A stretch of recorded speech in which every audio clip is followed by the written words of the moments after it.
വാഴ്വിൻ്റെ സ്വച്ഛതയ്ക്കുമേൽ ആരാണ് മുൾവേലികളും കൈച്ചങ്ങലകളും അണിയിച്ചത്? തെരുവുകളിൽ സ്വന്തം ഭ്രാതാക്കളുടെ രക്തം നിലവിളിക്കുന്നു. ആകാശവും ഭൂമിയും കനപ്പിക്കുന്ന അനീതിയുടെ ഇരുട്ട്. കുടമറകൾ തകർന്നു പോകുന്ന പാതകങ്ങളുടെ പെരുമഴക്കാലം. അലിയുന്ന തുരുത്തിലെ ഏകാഗിയായ ഒരു കാവൽക്കാരനെ പോലെ ഒരാൾ.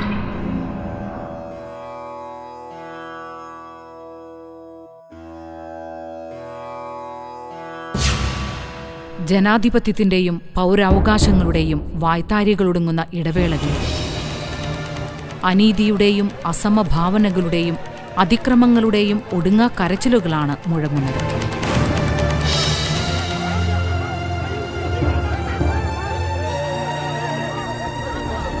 സഹസ്രാബ്ദങ്ങൾ ഇന്ത്യൻ ബഹുജനത്തിനുമേൽ വർണ്ണാശ്രമധർമ്മത്തിന്റെ നുകങ്ങളേറ്റിയവർക്ക് ഇന്നും മനുസ്മൃതി തന്നെയാണ് ഭരണഘടന. നിഷ്ഠൂരമായ ജാതിമർദ്ദനങ്ങളുടെ, അവസര നിഷേധങ്ങളുടെ, പരമതദ്വേഷത്തിന്റെ, ഫാഷിസ്റ്റ് നൃശംസതകളുടെ എഴുതപ്പെടാത്ത പറയപ്പെടാത്ത 1000 വൃത്താന്തങ്ങൾ. തെക്കും വടക്കുമുള്ള ഇന്ത്യൻ ഗ്രാമങ്ങളിൽ അസ്പൃശ്യതയും ജാതി ചൂഷണവും കൊടികുത്തി വാഴുന്നു. ദലിത് പീഡനങ്ങൾ വാർത്തയല്ലാതായിട്ടുണ്ട്.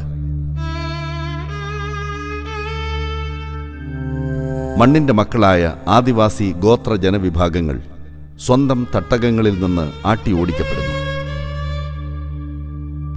സ്വദേശി വിദേശി മൂലധന ശക്തികൾക്കായി മണ്ണും മനുഷ്യനും ബലിയാക്കപ്പെടുന്നു. ലോക നിലവാരത്തിൽ നോക്കുമ്പോൾ, അല്ലെങ്കിൽ നമ്മൾ എത്താൻ ശ്രമിക്കുന്ന ഒരു മാനദണ്ഡം, അതിൻ്റെ അടിസ്ഥാനത്തിൽ ചിന്തിക്കുമ്പോൾ ഇന്ത്യയിൽ ഈ രംഗത്ത് ധാരാളം ന്യൂനതകളും പോരായ്മകളും നിലനിൽക്കുന്നു.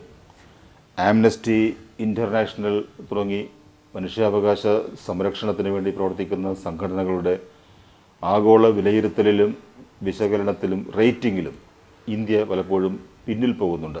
ന്യൂനപക്ഷങ്ങൾ, അധസ്ഥിതർ, അധകൃതർ, ആദിവാസികൾ, അങ്ങനെയുള്ള നിരവധി ജനവിഭാഗങ്ങൾക്ക് നീതി നിഷേധിക്കുന്ന സാഹചര്യം ഉണ്ടാകുന്നുണ്ട്.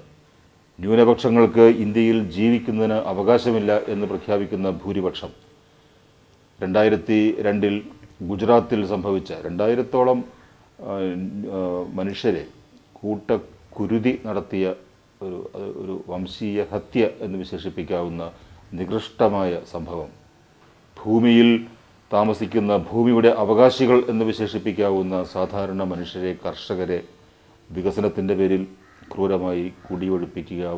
ഇൻ്റർനാഷണൽ കോർട്ട് ഓഫ് ജസ്റ്റിസ് നമ്മൾ അംഗീകരിച്ചിട്ടില്ല. UN convention against torture India അംഗീകരിച്ചിട്ടില്ല. എന്തുകൊണ്ട് എന്ന ചോദ്യത്തിന് പാർലമെൻറ്റിൽ തന്നെ ഈ ചോദ്യങ്ങൾ ഉന്നയിച്ചിട്ട് പോലും ഉത്തരം കിട്ടിയിട്ടില്ല.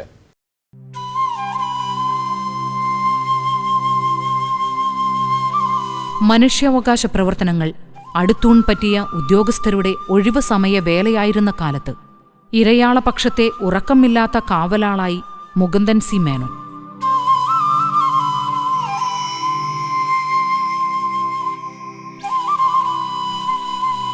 കാടിനും മലയ്ക്കും കാട്ടുകുരങ്ങിനും വേണ്ടിയുള്ള കാൽപ്പനിക വിലാപങ്ങൾക്കപ്പുറം അസംഘടിതരുടെ, ന്യൂനപക്ഷങ്ങളുടെ, ആദിവാസികളുടെ നൈതിക മനുഷ്യാവകാശങ്ങൾക്കായുള്ള ആക്റ്റീവതയുടെ ആൾരൂപമായി മുകുന്ദൻ സി മേനോൻ.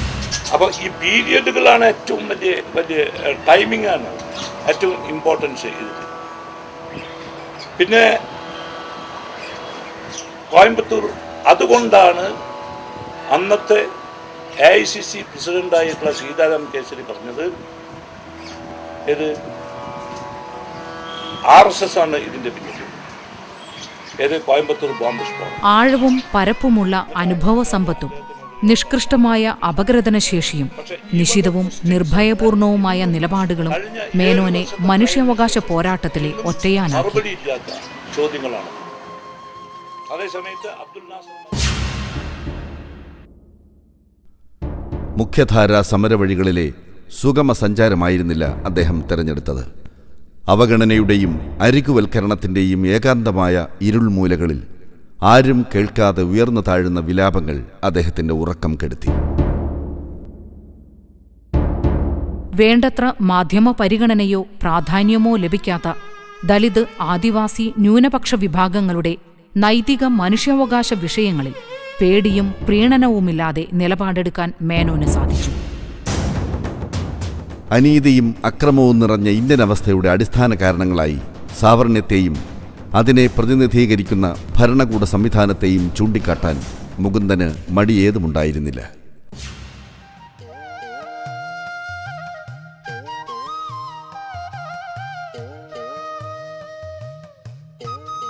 തൃശൂർ ജില്ലയിലെ വടക്കാഞ്ചേരി ഗ്രാമത്തിൽ ചെമ്പകശ്ശേരി എന്ന പ്രശസ്തമായ നായർ തറവാടിന്റെ നിറസമൃദ്ധിയിലേക്കാണ് 1949 നവംബർ 21 എ അച്യുതമേനോന്റെയും കല്യാണിക്കുട്ടിയുടെയും മകനായി മുകുന്ദൻ സി മേനോൻ പിറന്നത്. കുട്ടിക്കാലത്ത് അവൻ ഒരു നല്ല കുറുമ്പനായിരുന്നു. വടക്കാഞ്ചേരിയിലായിരുന്നു സ്കൂൾ വിദ്യാഭ്യാസം മുഴുവൻ. അവിടുത്തെ ഗ്രൗണ്ടിലാണ് കളിച്ച് വളർന്നതും. ഫുട്ബോൾ കളിയാണ് ആദ്യം വലിയ താല്പര്യമായിരുന്നു. ഇടയ്ക്ക് ഗ്രൗണ്ടിൽ നിന്ന് ഓടി വന്നിട്ട് ഒരു ദിവസം പറഞ്ഞു, അതിപ്പോഴും എനിക്ക് ഓർക്കുകയാണ്, അമ്മ ഇന്ന് ഗ്രൗണ്ടിൽ ഭയങ്കര ഒരു വഴക്കുണ്ടായി. 2 കുട്ടികൾ കൂടിയിട്ട്, ഒന്ന് അണ്ടേങ്ങാട്ടിലൊരു കുട്ടിയും പിന്നെ വേറൊരാളും. അയാളുടെ പേര് പറയില്ല. എന്നിട്ട് ആരാ ജയിച്ചത്? തോറ്റത് അണ്ടേങ്ങാട്ടിലെ കുട്ടിയാണ്. പിന്നീടാണ് അറിഞ്ഞത് ഇവനായിരുന്നു അതിൽ തല്ലുകൂട്ടക്കാരൻ. ഭയങ്കര കുറുമ്പനായിരുന്നു. അത്ര തൊട്ടടുത്ത ഹൈസ്കൂളിലായിരുന്നു അവൻ്റെ വിദ്യാഭ്യാസമൊക്കെ. പിന്നെ കോളേജ് എഡ്യൂക്കേഷൻ മുഴുവനാക്കാൻ അവന് സാധിച്ചില്ല.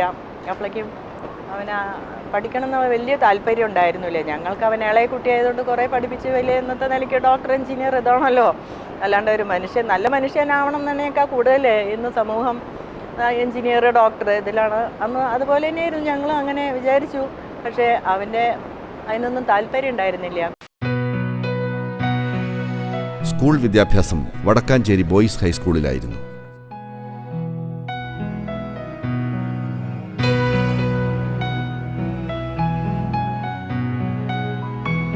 വായിൽ വെള്ളിക്കരണ്ടിയുമായി ജനിക്കുകയും ഒരു ഫ്യൂഡൽ കുടുംബഘടനയിൽ വളരുകയും ചെയ്തുവെങ്കിലും നീതി നിഷേധങ്ങൾക്കും സാമൂഹിക ഉച്ചനീചത്വങ്ങൾക്കുമെതിരിൽ ക്ഷുഭിതമായ ഒരു മനസ്സ് കുരുന്നിലെ തന്നെ മുകുന്ദന് സ്വന്തമായി ഉണ്ടായിരുന്നു.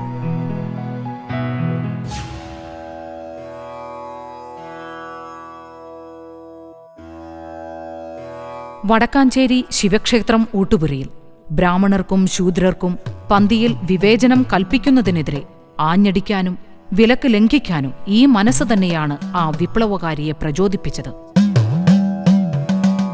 വടക്കാഞ്ചേരി രാജ്യത്ത് പൊതുവെ ബ്രാഹ്മണർ വളരെ കൂടുതലാണ്. ആ ഗ്രാമത്തിൽ ഒരു ശിവൻ്റെ ക്ഷേത്രമുണ്ടായിരുന്നു.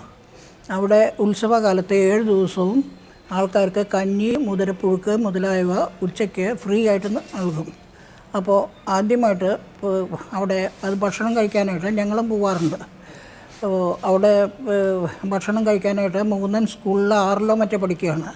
അവൻ തനിയെ പോയപ്പോൾ ആദ്യം ബ്രാഹ്മണരുടെ സദ്യയാണ്. ആ ബ്രാഹ്മണർ അവരുടെ കൂടെ മറ്റുള്ളവർ ഇരിക്കാൻ പാടില്ല എന്നാണ് നിയമം.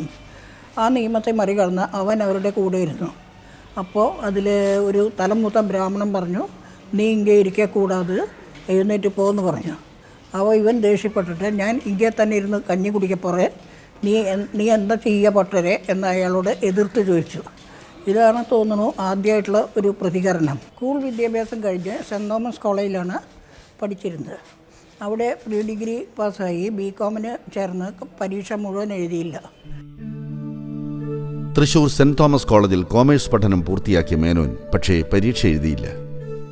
ടൈപ്പ് റൈറ്റിങ്ങിലും ഷോർട്ട് ഹാൻഡിലും നല്ല വൈദഗ്ധ്യം നേടിയിരുന്നതിനാൽ ജോലി സമ്പാദിക്കാൻ ഇത് മതിയാകുമെന്നും താനിനി പഠനത്തിനില്ലെന്നും മേനോൻ ശഠിച്ചു.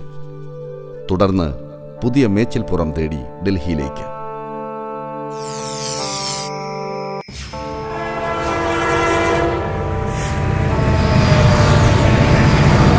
യാത്ര അറിവിന്റെയും അനുഭവങ്ങളുടെയും അജ്ഞാത സ്ഥലികളിലേക്ക്.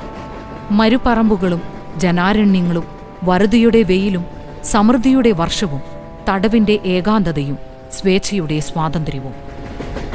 മുകുന്ദൻ സി മേനോൻ എന്ന മനുഷ്യനെ, മനുഷ്യാവകാശ പോരാളിയെ, വിപ്ലവകാരിയെ ഈ യാത്രയാണ് നിർവചിക്കുന്നതും നിർണയിക്കുന്നതും.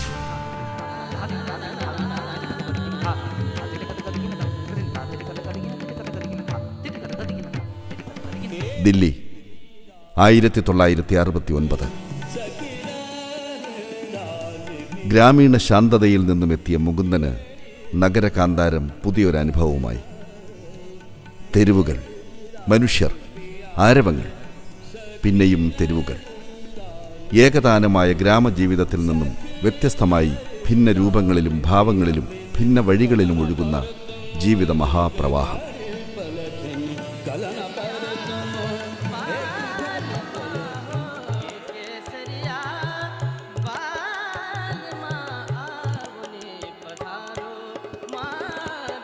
ദില്ലിയിലെ മുകുന്ദന്റെ ആദ്യ ലാവണം ഒരു സ്വകാര്യ കമ്പനിയുടെ മാനേജിംഗ് ഡയറക്ടറുടെ PA ആയിട്ടായിരുന്നു.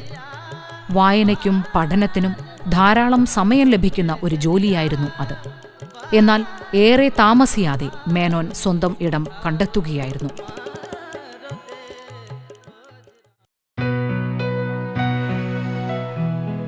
പത്രലോകത്തെ കുലപതിമാരിൽ ഒരാളായ കുൽദീപ് നയ്യാരുടെ നേതൃത്വത്തിലുള്ള മാധ്യമ ശൃംഖലയിലെ അംഗമായി ചേർന്നു. ഒപ്പം സ്വതന്ത്ര പത്രപ്രവർത്തകനായി പ്രമുഖ ഇംഗ്ലീഷ് പ്രസിദ്ധീകരണങ്ങളിൽ അദ്ദേഹം എഴുത്താരംഭിച്ചു. പത്രപ്രവർത്തനം മേനോന് വെറുമൊരു തൊഴിലായിരുന്നില്ല. സമൂഹ ജീവിതത്തിൽ നടമാടുന്ന നെറികേടുകൾക്കും നീതിരാഹിത്യത്തിനുമെതിരെ പ്രതികരിക്കാനുള്ള ശക്തമായൊരു മാധ്യമമായിരുന്നു.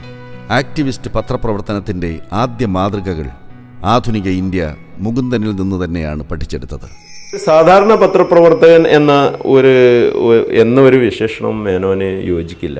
കാരണം ഒരു ദൗത്യം വെച്ചിട്ടുള്ള ജേർണലിസ്റ്റ് വിത്ത് മിഷൻ എന്ന് പറയാം, ഒരു ദൗത്യം വെച്ചിട്ടാണ് അദ്ദേഹം പത്രപ്രവർത്തനം നടത്തിയിരുന്നത്. നമ്മളൊക്കെ ഇന്ന് പത്രങ്ങളിലൊക്കെ വരുന്നത് എങ്ങനെ വായനക്കാരെ എങ്ങനെ സുഖിപ്പിച്ച് നിർത്തണം, വായനക്കാർക്ക് എങ്ങനെ രസകരമായി കാര്യങ്ങൾ അവതരിപ്പിക്കണം എന്നുള്ള ഒരു കാഴ്ചപ്പാടാണ് സാധാരണ പത്രപ്രവർത്തകന്മാർക്കുള്ളത്. മിക്ക പത്രപ്രവർത്തകന്മാർക്ക് ഇങ്ങനെ ഒരു മിഷനോ ഒരു ദൗത്യമോ ഒന്നും ഇല്ലതാനോ. കാഴ്ചപ്പാടുകളുടെ കാര്യത്തിലൊക്കെ മിക്ക പത്രപ്രവർത്തകന്മാരും വളരെ ദരിദ്രരാണ്. ചരിത്രത്തിൻ്റെ കാര്യത്തിൽ വളരെ അറിവ് ഇല്ലാത്ത ആളുകളാണ്. ഡോക്യുമെൻറ്റിങ് എന്ന് പറയുന്ന സമ്പ്രദായം തന്നെ പല പത്രപ്രവർത്തകന്മാർക്കും ഇല്ല. എന്നാൽ മേനോന് തൻ്റെ വാർത്തകൾ റിപ്പോർട്ട് ചെയ്യുന്നതിൽ പോലും ഈ ഒരു കാഴ്ചപ്പാട് ഉണ്ടായിരുന്നു. നമ്മളെപ്പോഴും അധികാരത്തിൻ്റെ ഭാഗത്തിരിക്കുന്ന ആളുകൾക്കാണ് സംശയത്തിൻ്റെ ആനുകൂല്യം കൊടുക്കുക. അത് മാറ്റിയിട്ട് ഇതിൻ്റെ പീഡനം അനുഭവിക്കുന്ന താഠനം അനുഭവിക്കുന്ന വിഭാഗത്തിന് സംശയത്തിൻ്റെ ആനുകൂല്യം കൊടുക്കുക എന്നുള്ള ഒരു കാഴ്ചപ്പാട് മനസ്സിലുണ്ടായതുകൊണ്ട് മേനോൻ്റെ റിപ്പോർട്ടിങ്ങിൽ വരെ, മേനോൻ്റെ പൊളിറ്റിക്കൽ അനാലിസിസിൽ വരെ ഈ ശക്തമായ മൂല്യബോധം ഉണ്ടായിരുന്നു എന്ന് തോന്നുന്നുണ്ട്.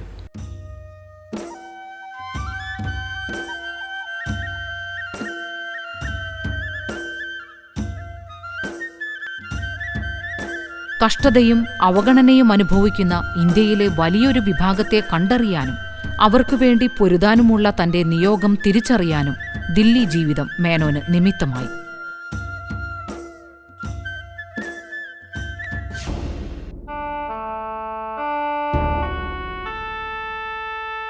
ആയിരത്തി 1970 association for the protection of democratic rights APDR Mukundan C Menon പ്രഥമ സെക്രട്ടറിയായി രൂപീകരിക്കപ്പെട്ടു.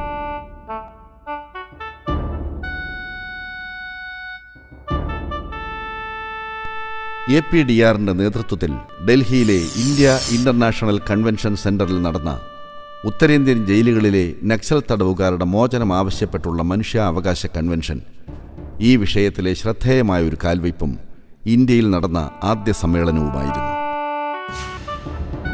ജയപ്രകാശ് നാരായണന്റെ ബീഹാർ പ്രസ്ഥാനത്തിലും ജോർജ് ഫെർണാണ്ടസിന്റെ നേതൃത്വത്തിൽ നടന്ന ബോംബെ റെയിൽവേ പ്രക്ഷോഭത്തിലും മേനോൻ സജീവ പങ്കാളിത്തം വഹിച്ചു. We used to meet Mukundan at Boat Club. Now Boat Club is barricaded. Boat Club that is behind Indian Parliament, behind Krishi Bhavan. പഴയ boat club, കൃഷിഭവൻ പരിസരങ്ങൾ ഞങ്ങളുടെ സ്ഥിരം സംഗമ സ്ഥാനങ്ങളായിരുന്നു. ഒരിക്കലൊരു പ്രക്ഷോഭത്തിനിടയിൽ മുകുന്ദൻ മർദ്ദിക്കാനൊരുങ്ങുന്ന പോലീസിന്റെ കയ്യിൽ നിന്നും ലാത്തി പിടിച്ചു വാങ്ങി. സമരതീക്ഷ്ണമായിരുന്നു ആ നാളുകൾ. നജഫ്ഗഡ് എന്ന സ്ഥലത്തെ ക്രൂരമായ ദളിത് പീഡനത്തിനെതിരെ മറ്റ് സംഘടനകളോടൊപ്പം ഞങ്ങൾ നടത്തിയ സമരം അവിസ്മരണീയമാണ്. ആരെയും മരണത്തെ പോലും പേടിക്കാത്തതായിരുന്നു അദ്ദേഹത്തിന്റെ പ്രകൃതി. These constables running mad with the power and other things. Then I also know him, here is one, there is a segment, rural segment in Delhi that is known as Najafgarh. 1974 ഗുജറാത്തിൽ വിദ്യാർത്ഥികൾക്കെതിരെ നടന്ന police നായാട്ടിനെതിരെയും Delhi Chandini ചൗക്കിൽ മുസ്ലിങ്ങൾക്ക് നേരെ നടന്ന police വെടിവയ്പ്പിനെതിരെയും APDR ശക്തമായ പ്രക്ഷോഭം സംഘടിപ്പിച്ചു.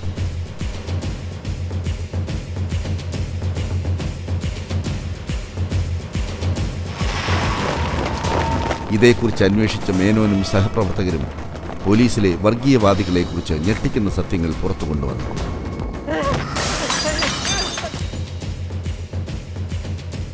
അലിഗർ കലാപത്തിനു പിന്നിലെ RSS ജനസംഘം ഗൂഢാലോചന പുറത്തുകൊണ്ടുവന്ന സുമൻ ബാനർജി മുകുന്ദൻ സി മേനോൻ റിപ്പോർട്ട് വലിയ വിവാദം സൃഷ്ടിക്കുകയുണ്ടായി.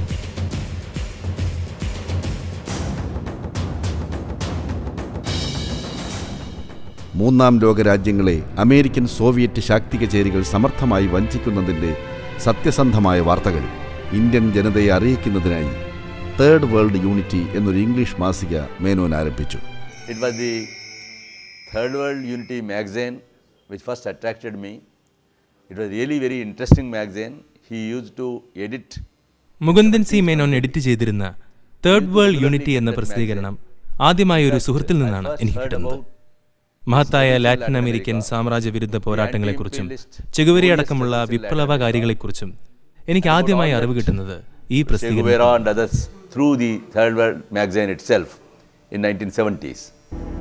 സാമ്രാജ്യത്വത്തിന്റെ ഗൂഢതന്ത്രങ്ങൾ അനാവരണം ചെയ്യുന്ന കാമ്പുള്ള ഈ പ്രസിദ്ധീകരണം നീണ്ട 5 വർഷം മുടങ്ങാതെ പ്രസിദ്ധീകരിക്കപ്പെട്ടു. പത്രപ്രവർത്തനവും മനുഷ്യാവകാശ പ്രവർത്തനവും മേനോന് പരസ്പര പൂരകങ്ങളായിരുന്നു.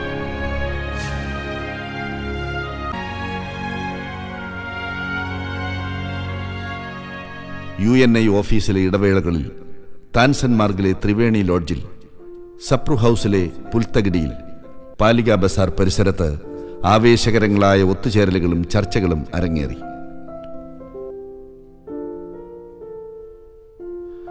നിഷാന്ത് നാട്യസംഘത്തിന്റെ ഓഫീസിലും കൊണാട്ട് പ്ലേസിലെ കോഫി ഹൗസുകളിലും പ്രവർത്തന രൂപരേഖകൾ വരയ്ക്കപ്പെട്ടു. 1975 ജനാധിപത്യത്തിനും പൗരസ്വാതന്ത്ര്യത്തിനും കൂച്ചുവിലങ്ങിട്ട അടിയന്തരാവസ്ഥയുടെ കരാള ദിനങ്ങൾ. ഭരണകൂട വിരുദ്ധ പ്രവർത്തനം ആരോപിച്ച് മിസ നിയമമനുസരിച്ച് മേനോൻ അറസ്റ്റിലായി. തിഹാർ, അംബാല, റോഹ്തക് ജയിലുകളിൽ 2 വർഷത്തോളം രാഷ്ട്രീയ തടവുകാരനായി അദ്ദേഹം. അടിയന്തരാവസ്ഥ കാലത്ത് ഡൽഹിയിൽ അറസ്റ്റിലാവുന്ന ഏക ദക്ഷിണേന്ത്യക്കാരനായിരുന്നു മേനോൻ. അടിയന്തരാവസ്ഥ കാലത്ത് സത്യനാരായണൻ സിംഗുമൊത്താണ് അദ്ദേഹം അറസ്റ്റിലാവുന്നത്. ഏതാണ്ട് അക്കാലയളവ് മുഴുവൻ അദ്ദേഹം ജയിലിനകത്തായിരുന്നു. അക്കാലത്ത് ഞാനും ഹൈദരാബാദ്, വാറങ്കൽ ജയിലുകളിലായിരുന്നു കഴിച്ചുകൂട്ടിയത്. മുകുന്ദൻ സി മേനോന്റെ അവകാശബോധത്തിനും സ്വാതന്ത്ര്യദാഹത്തിനും തുറുങ്കുപണിയാൻ ഒരടിയന്തരാവസ്ഥയ്ക്കുമായില്ല.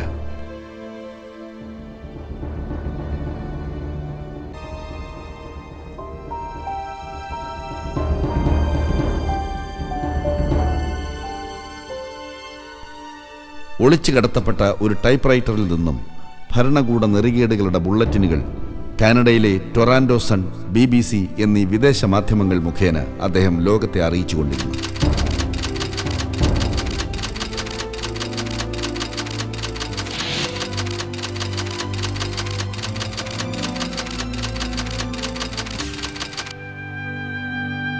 വധശിക്ഷയ്ക്കെതിരെ അഖിലേന്ത്യാ തലത്തിൽ ഒരു പ്രസ്ഥാനമുണ്ടാക്കാൻ മേനോനെ പ്രേരിപ്പിച്ചത് ഈ ജയിൽവാസമായിരുന്നു.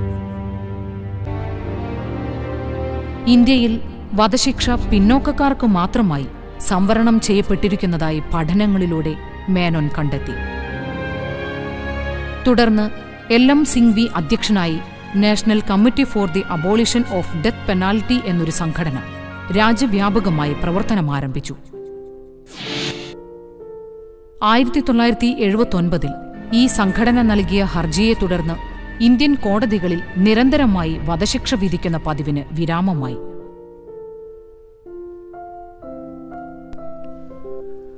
അടിയന്തരാവസ്ഥയ്ക്ക് ശേഷം നടന്ന തെരഞ്ഞെടുപ്പിൽ ഏതെങ്കിലും ഒരു പാർലമെന്ററി സീറ്റിൽ മത്സരിക്കാനുള്ള ജയപ്രകാശ് നാരായണന്റെ നിർബന്ധവും തുടർന്ന് അധികാരത്തിൽ വന്ന മൊറാർജി സർക്കാരിൻ്റെ സ്ഥാന വാഗ്ദാനങ്ങളുമെല്ലാം അദ്ദേഹം നിരസിച്ചു കളഞ്ഞു. അദ്ദേഹം ആ അടിയന്തരാവസ്ഥ കാലത്ത് തിഹാർ ജയിലിൽ ദേശീയ നേതാക്കൾ ഇന്ന് വളരെ ശ്രദ്ധേയമായ ദേശീയ നേതാക്കളോടൊപ്പമാണ് ആ 1.5 വർഷക്കാലം ജയിലിൽ കഴിഞ്ഞ്. പക്ഷെ ആ ബന്ധങ്ങളും ആ അധികാര കേന്ദ്രങ്ങളൊക്കെ ആയിട്ടുള്ള ഇതൊന്നും അതോടുകൂടി അദ്ദേഹം അവസാനിപ്പിച്ചു. ഒരിക്കലും അവരുടെ ഭാഗമാവാനോ അവർ നീട്ടിയ ആനുകൂല്യങ്ങൾ പറ്റാനോ അദ്ദേഹം തയ്യാറായില്ല. അദ്ദേഹം തൻ്റെ സ്വതന്ത്രമായ അഭിപ്രായങ്ങൾ അടിച്ചമർത്തപ്പെടുന്നവർക്ക് വേണ്ടിയുള്ള പൗരാവകാശങ്ങൾ ധ്വംസിക്കപ്പെടുന്നവർക്ക് വേണ്ടി, ആ ന്യൂനപക്ഷങ്ങളുടെ അവകാശങ്ങൾക്ക് വേണ്ടി അത് അദ്ദേഹം പ്രത്യേകം ശ്രദ്ധിച്ചിരുന്നു അവസാനം വരെ. ജെപിയുടെ നേതൃത്വത്തിൽ people's union for civil liberties PUCL രൂപീകൃതമായപ്പോൾ മേനോൻ APDRനെ അതിൽ ലയിപ്പിച്ചു.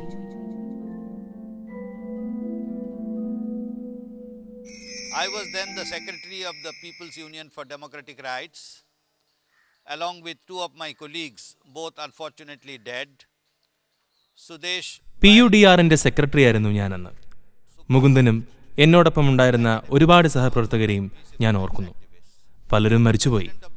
സുദേശ് ഗൈ, സുബ്ബറാവു, ഗോവിന്ദ് മുകുന്ദി, സുപ്രീം കോടതി അഭിഭാഷകനായിരുന്ന അദ്ദേഹത്തിന്റെ വസതിയിലായിരുന്നു ഞങ്ങൾ അക്കാലത്ത് യോഗം ചേർന്നിരുന്നത്. Every week between 3 and 5 in Triveni Art Gallery there was an open tea shop. PUCLന്റെ 10 സ്ഥാപകാംഗങ്ങളിൽ ഒരാളായിരുന്നു മുകുന്ദൻ സി മേനോൻ. പിന്നീട് അദ്ദേഹം PUCLന്റെ സെക്രട്ടറിയായും ദേശീയ നിർവാഹക സമിതി അംഗമായും പ്രവർത്തിച്ചു. സാർവദേശീയ കമ്മ്യൂണിസ്റ്റ് ഗാനം പാടിയതിന് 1980 കമ്മ്യൂണിസ്റ്റ് സർക്കാർ കവി സച്ചിദാനന്ദനെ അറസ്റ്റ് ചെയ്തപ്പോൾ മുകുന്ദനാണ് വിഷയം ദേശീയ അന്തർദേശീയ മാധ്യമ ശ്രദ്ധയിൽ എത്തിച്ചത്. അതിന് തൊട്ട് മുമ്പാണ് കവി സച്ചിദാനന്ദൻ അറസ്റ്റ് ചെയ്യപ്പെട്ടത്. സച്ചിദാനന്ദൻ്റെ പേരിലുള്ള ഒരു ആരോപണം വന്ന് ഒരു ഹരിജൻ കോളനി, തൃശ്ശൂരിനടുത്തുള്ള ഒരു ഹരിജൻ കോളനിയിൽ അവിടെ ഒരു പോലീസിൻ്റെ ഒരു അതിക്രമം ഉണ്ടായപ്പോൾ അതിനെതിരായി മുദ്രാവാക്യം വിളിച്ച് കവിത പാടി പ്രകടനം നടത്തിയെന്നായിരുന്നു സച്ചിദാനന്ദനെതിരായിട്ടുള്ള ആരോപണം. ഇതിൻ്റെ ചാർജ് ഷീറ്റ് അതിൻ്റെ കോപ്പി ഞങ്ങളുടെ അടുത്തുണ്ട്. അത് പരിശോധിക്കുന്നതിനിടയിലാണ് പെട്ടെന്ന് മുകുന്ദൻ സി മേനോൻ, എടോ ഇത് കമ്മ്യൂണിസ്റ്റ് ഇൻ്റർനാഷണലിൻ്റെ വരികളല്ലേ, ഒരു കമ്മ്യൂണിസ്റ്റ് സർക്കാർ, ലോകത്തെങ്ങുമുള്ള കമ്മ്യൂണിസ്റ്റുകാർ പാടി നടക്കുന്ന ഒരു ഇൻ്റർനാഷണൽ ഗാനത്തിനെതിരായി ചാർജ് ഷീറ്റ് തയ്യാറാക്കുക എന്ന് പറഞ്ഞാൽ ഇത് വളരെ പ്രധാനപ്പെട്ടൊരു കാര്യമാണ്. നിങ്ങൾ ശ്രദ്ധിച്ചില്ലേ ഇത്? യഥാർത്ഥത്തിൽ അപ്പോഴാണ് ഞങ്ങൾ ശ്രദ്ധിക്കുന്നത്. ലോകത്തെങ്ങുമുള്ള കമ്മ്യൂണിസ്റ്റുകൾ വിളിക്കുന്ന ഒരു മുദ്രാവാക്യമാണ്, അവർ പാടിക്കൊണ്ട് നടക്കുന്ന ഒരു പാട്ടാണ് ഞങ്ങൾ മുദ്രാവാക്യമായിട്ട് വിളിച്ചിരുന്നത്. ഉണരുവിൻ പട്ടിണിയുടെ തടവുകാരെ നിങ്ങൾ, വേണ്ട വേണ്ട മുകളിൽ നിന്നിറങ്ങി വന്ന രക്ഷകർ എന്നൊക്കെ പറയുന്ന ഒരു ഇതാണ്. മുകുന്ദൻ അപ്പം തന്നെ പുള്ളി അതിൻ്റെ പെട്ടെന്ന് കോപ്പി എടുക്കുകയും അദ്ദേഹം ഡൽഹിയിൽ പോയി ഒരു പത്രസമ്മേളനം നടത്തി. കമ്മ്യൂണിസ്റ്റ് സർക്കാർ കമ്മ്യൂണിസ്റ്റ് ഇൻ്റർനാഷണൽ പാടിയതിൻ്റെ പേരിൽ യുവ കമ്മ്യൂണിസ്റ്റുകളെ അറസ്റ്റ് ചെയ്യുന്നു, പീഡിപ്പിക്കുന്നു എന്ന പേരിലൊരു പത്രസമ്മേളനം നടത്തുകയും ചെയ്തു. പെട്ടെന്ന് ദേശീയ പത്രങ്ങളിൽ അത് വലിയ വാർത്തയായി. ഇൻ്റർനാഷണൽ ജേണലുകളിൽ അത് ബോക്സ് വാർത്തയായിട്ട് വന്നു. അടിയന്തരാവസ്ഥയുടെ രാഷ്ട്രീയ കാലുഷ്യമടങ്ങിയപ്പോൾ നീണ്ട 12 വർഷം തന്റെ പ്രവർത്തന കേന്ദ്രമായ ഡൽഹിയിൽ നിന്നും മേനോനും കുടുംബവും മദ്രാസിലേക്ക് യാത്രയായി. ഒരു സ്വതന്ത്ര പത്രപ്രവർത്തകനായി ഒബ്സർവർ, ഡെക്കാൻ ഹെറാൾഡ്, സൺഡേ തുടങ്ങിയ പത്രങ്ങളിൽ ഇക്കാലത്ത് അദ്ദേഹം പ്രവർത്തിച്ചു. മേനോന്റെ ജേർണലിസ്റ്റ് ആക്ടിവിസ്റ്റ് ജീവിതത്തിന്റെ അതിപ്രധാനമായ വഴിത്തിരിവായിരുന്നു ആന്ധ്രയിലെ ദാസരി നാരായണ റാവുവിന്റെ ഉദയം പത്രത്തിലേക്കുള്ള ക്ഷണം. തീർത്തും പ്രവർത്തന സ്വാതന്ത്ര്യം വാഗ്ദാനം ചെയ്യപ്പെട്ട ആ പദവി സ്വീകരിച്ച് മുകുന്ദൻ തന്റെ 2 മക്കളുമായി ഹൈദരാബാദിലേക്ക് പോയി.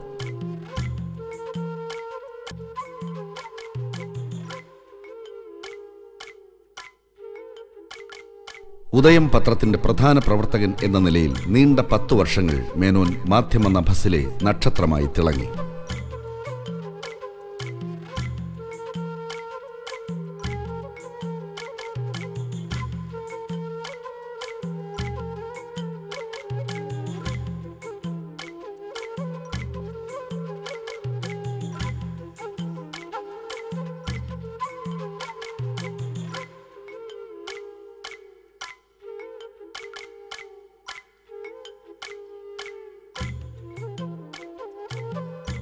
NT രാമറാവുവിൻ്റെയും തെലുഗു ദേശത്തിൻ്റെയും കിരാത വാഴ്ചയ്ക്കെതിരെ അദ്ദേഹം ശക്തമായി തൂലിക ചലിപ്പിച്ചു.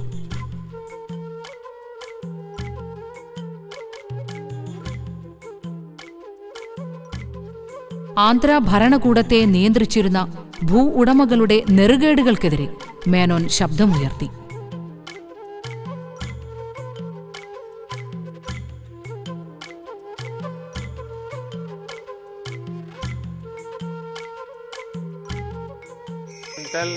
All people will tell the best and great journalist, but I won't tell like that.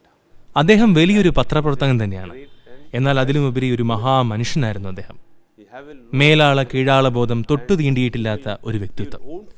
അദ്ദേഹം ഇടപെട്ട ഒട്ടനവധി പ്രശ്നങ്ങളിൽ പ്രധാനപ്പെട്ട ഒന്നായിരുന്നു ആന്ധ്ര മഹിളാ സഭ ആശുപത്രിയിലെ നഴ്സുമാരനുഭവിക്കുന്ന പീഡനത്തിനെതിരെ രംഗത്ത് വന്നത്.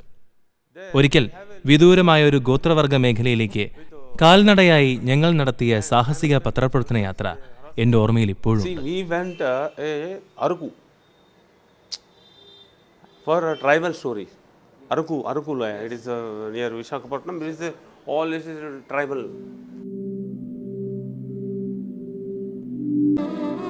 തെലുങ്കാന ജില്ലയിൽ നക്സലൈറ്റുകൾ എന്ന് മുദ്രകുത്തി തങ്ങൾക്കിഷ്ടമില്ലാത്തവരെയെല്ലാം വെടിവെച്ചു കൊല്ലുന്ന സർക്കാർ ഭീകരത മേനോൻ തുറന്നുകാട്ടി.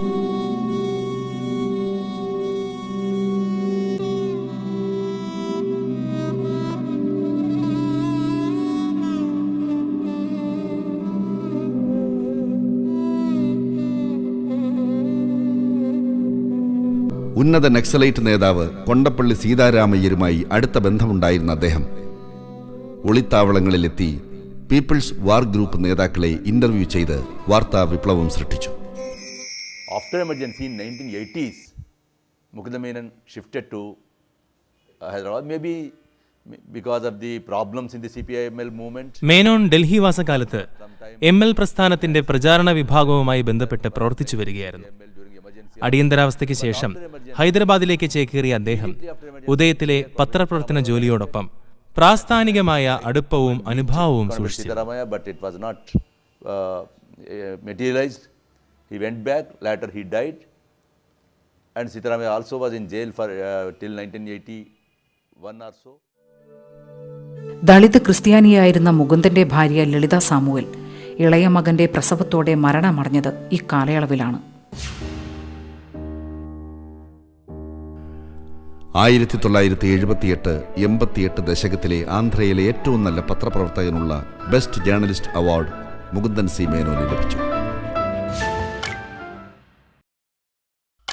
1993 ഹൈദരാബാദിൽ നിന്നും കേരളത്തിലെത്തുമ്പോൾ മനുഷ്യാവകാശ പ്രവർത്തനം നേരം പോക്കും പത്രപ്രവർത്തനം ജീവനോപാധിയുമായി കണ്ടിരുന്ന ഒരു കൂട്ടം ആളുകളെയാണ് മേനോന് കാണാൻ കഴിഞ്ഞത്. കേരളത്തിലേക്ക് വരുമ്പോൾ കേരളത്തിൽ അദ്ദേഹത്തിന് സമശീർഷനായ ജേർണലിസ്റ്റുകൾ ആരുമില്ല. ഒരുപക്ഷെ അഖിലേന്ത്യാ തലത്തിൽ തന്നെ ഇത്രയും ഓർമ്മശക്തിയുള്ള പ്രവർത്തകർ വളരെ കുറവാണ്. മാത്രമല്ല ദേശീയ നേതാക്കളെ മുഴുവൻ, അത് രാജ്നാരായണനായാലും ലാലു പ്രസാദ് യാദവ് ആയാലും ജോർജ് ഫെർണാണ്ടസ് ആയാലും ഇവരെല്ലാം തിഹാർ ജയിലിൽ ഇദ്ദേഹത്തിൻ്റെ കൂടെ ജയിലിൽ കിടന്നിട്ടുള്ള ആൾക്കാരാണ്.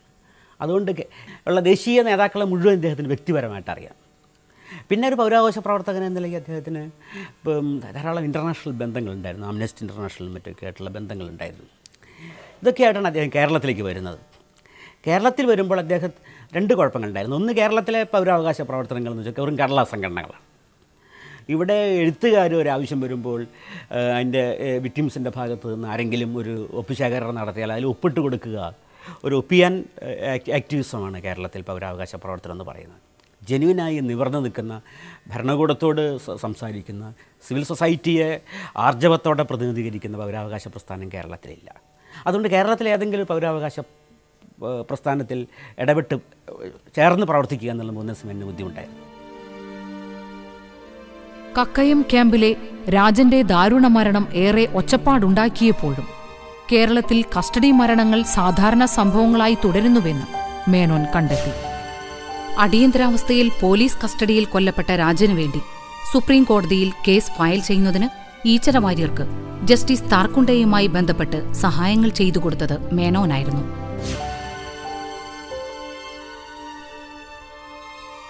1993 കേരള പൗരസ്വാതന്ത്ര്യ സമിതി എന്ന സംഘടന രൂപീകരിച്ച് മേനോൻ പ്രവർത്തനം തുടങ്ങി. പിന്നീട് വിവിധ ആദിവാസി, ദലിത്, അധസ്ഥിത ന്യൂനപക്ഷ സംഘടനകളെയും അവകാശ പ്രവർത്തകരെയും ഒന്നിച്ചു ചേർത്ത് മനുഷ്യാവകാശ ഏകോപന സമിതി രൂപീകരിക്കാൻ മുൻകൈയെടുത്തു. ഈ CHR രൂപീകരിക്കുന്നതിന് മുമ്പ് കേരളത്തിൽ ഇപ്പോൾ PUCL പോലുള്ള മനുഷ്യാവകാശ സംഘടനകൾ ഉണ്ടായിരുന്നു. പക്ഷേ നമ്മളെ അത്തരം സംഘടനകൾ അന്ന് പുലർത്തി വന്നിരുന്ന ഒരു നിലപാടെന്ന് പറയുന്നത് അവരുടെ ഒഴിവ് സമയം ചെലവഴിക്കാനുള്ള ഒരു ഹോബി എന്നുള്ള നിലയിൽ മനുഷ്യാവകാശത്തെ കണ്ടിരുന്ന ഒരു കാഴ്ചപ്പാടാണ് ആ കാലത്തുണ്ടായിരുന്നത്. രാജൻ എന്ന് പറയുന്ന എഞ്ചിനീയറിംഗ് വിദ്യാർത്ഥി വളരെ ക്രൂരമായ രീതിയിൽ പോലീസിനാൽ കൊല ചെയ്യപ്പെട്ട ഒരു സംഭവം ഉണ്ടായിട്ട് കേരളത്തിൽ ആ സമയത്ത് അന്ന് ഈ അടിയന്തരാവസ്ഥ കാലത്ത് വ്യാപകമായ നക്സലൈറ്റ് വേട്ടയും ഒക്കെ നടക്കുമ്പോൾ കാര്യമായൊരു പ്രതിഷേധമൊന്നും കേരള പൊതുസമൂഹത്തിൽ നിന്ന് ഉയർന്നു വന്നിട്ടില്ല. അതിനുശേഷം പിന്നീട് വന്ന തെരഞ്ഞെടുപ്പിൽ ഈ അടിയന്തരാവസ്ഥക്ക് നേതൃത്വം നൽകിയ രാഷ്ട്രീയ കക്ഷികൾ തന്നെ വീണ്ടും അധികാരത്തിലെത്തിയ സംസ്ഥാനമാണ് കേരളം എന്ന് പറയുമ്പോൾ തന്നെ മനുഷ്യാവകാശത്തെക്കുറിച്ച് കേരളീയരുടെ ഒരു നിലപാട് എന്തായിരുന്നു എന്ന് നമുക്ക് മനസ്സിലാക്കാൻ കഴിയും. അടിസ്ഥാന ജനവിഭാഗങ്ങൾക്കിടയിൽ മനുഷ്യാവകാശങ്ങളെക്കുറിച്ച് അവബോധം വളർത്താനും അവരെ സമരസജ്ജരാക്കാനും ഈ കൂട്ടായ്മ സഹായകമായി. തനിക്ക് ബോധ്യപ്പെട്ട ഏത് കാര്യവും പ്രത്യാഘാതങ്ങൾ പരിഗണിക്കാതെ തുറന്നു പറയാനുള്ള ചങ്കൂറ്റം മേനോന് മാത്രം സ്വന്തമായിരുന്നു. He never even pretended to be an elitist human rights activist. And in this day of NGO, സാധാരണ NGOമാരെ പോലെ ദന്തഗോപുരവാസിയായിരുന്നില്ല മുകുന്ദൻ. തീർത്തും ജനകീയൻ. പീഡിതർക്കും മർദ്ദിതർക്കും വേണ്ടി പ്രവർത്തിക്കുമ്പോൾ താനും അവരിൽ ഒരാളാണെന്ന് മാത്രം അദ്ദേഹം കരുതി. അവരെക്കാൾ ഒട്ടും മീതയല്ല തന്റെ സ്ഥാനമെന്ന്. മനുഷ്യാവകാശ പ്രവർത്തനം സമൂഹത്തോടുള്ള തന്റെ കടമയായാണ് ചാരക്കേസ്. ഞാനെന്ന മന്ത്രിസഭയിൽ അംഗമാണ്. മുകുന്ദൻ സി മേനോനുമായിട്ട് ഞാൻ ബന്ധപ്പെടുന്ന അവിടെയാണ്. അദ്ദേഹം ഈ കാര്യങ്ങൾ എന്നെ വളരെ സത്യസന്ധമായി എന്താണിത്, ഇതൊരു കള്ളക്കേസാണ്, ഇതിലൊരു കാര്യവുമില്ല, ഇത് നാടിന് വേണ്ടി പ്രവർത്തിച്ച പല ആളുകളെയും ക്രൂശിക്കാൻ വേണ്ടിയുള്ളതാണ്, ഇതിലൊരു സത്യവുമില്ല, അതുകൊണ്ട് ഇതിൽ ഇടപെടണം, ഇത് നീതി ചെയ്യുന്നതിന് വേണ്ടി പ്രവർത്തിക്കണം എന്നദ്ദേഹം പറഞ്ഞു. ഞാനത് മുഖ്യമന്ത്രിയുമായിട്ടും അന്നത്തെ മുഖ്യമന്ത്രിയായിട്ടും മറ്റേതൊരായിട്ടും ഒക്കെ ഈ കാര്യം സംസാരിക്കുകയും ചെയ്തു. അദ്ദേഹം ഇത് ഈ ചാരക്കേസ് എന്ന് പറയുന്ന ISROയുടെ ചാരക്കേസ് എന്ന് പറയുന്ന കേസ് കത്തി നിൽക്കുമ്പോൾ ഒരു സാധാരണഗതിയിൽ ഒരാൾ അതിൽ വന്ന് എന്തെങ്കിലും ഒരു പങ്കാളിത്തം വഹിക്കാൻ പൊതുജനാഭിപ്രായം മറ്റ് പല കാര്യങ്ങളിലും കഴിയാത്ത ഒരു കാലഘട്ടമാണ്. പക്ഷേ ശ്രീ മുകുന്ദൻ സി മേനോന് അദ്ദേഹത്തിന് അക്കാര്യത്തിലൊന്നും ഒരു കുറ്റബോധം ഉണ്ടായിരുന്നില്ല. ശരിയെന്ന് തനിക്ക് തോന്നുന്ന കാര്യങ്ങൾ ചെയ്യുന്ന കാര്യത്തിൽ അദ്ദേഹം വളരെ സ്തുത്യർഹമായ നിലപാടുകളാണ് സ്വീകരിച്ചിട്ടുള്ളത്. നമ്മളൊരാൾക്ക് എന്തെങ്കിലും ഒരു സഹായം ചെയ്ത് കൊടുക്കുമ്പോൾ ആ സഹായം ചെയ്ത ആൾക്ക് അതുകൊണ്ട് നന്മ കിട്ടിയാൽ എന്നെ കൊണ്ടാണ് ചെയ്തിരിക്കുന്നതെന്ന് ഞാനങ്ങ് വിളിച്ചു പറയുമ്പോൾ അത് ചെയ്യുന്നതിന് ഒരർത്ഥവുമില്ലാത്തൊരവസ്ഥയാവും. എന്നാൽ അതാണ് മുകുന്ദൻ സി മേനോൻ. അദ്ദേഹം ഒരുപാട് കാര്യം ചെയ്യും, അതിനൊന്നും ആള് ഞാനാണ് എന്ന് ഭാവിക്കാറേയില്ല. മനുഷ്യാവകാശ പ്രവർത്തകരിൽ ധാരാളം പേരുടെ പ്രവർത്തനങ്ങൾ ഒരു തരത്തിൽ പറഞ്ഞിരുന്നാൽ ഒരു സാത്വികമായ തട്ടിൽ നിൽക്കുകയാണ്. നമ്മൾ മനുഷ്യാവകാശങ്ങളെക്കുറിച്ച് പറയുകയും മനുഷ്യാവകാശ ലംഘനം കാണുന്നിടത്ത് വാക്കുകളിലൂടെ പ്രതികരിക്കുകയും ഒക്കെ ചെയ്യുന്ന അതാണ് സാധാരണഗതിയിൽ നടക്കുന്നത്. അതിൽ നിന്ന് വ്യത്യസ്തമായി നേരിട്ട് ഇടപെടുകയും പ്രശ്നങ്ങൾക്ക് പരിഹാരം കാണുവാൻ ശ്രമിക്കുകയും ചെയ്ത ഒരു മനുഷ്യാവകാശ പ്രവർത്തകനാണ് മുകുന്ദൻ സി മേനോൻ.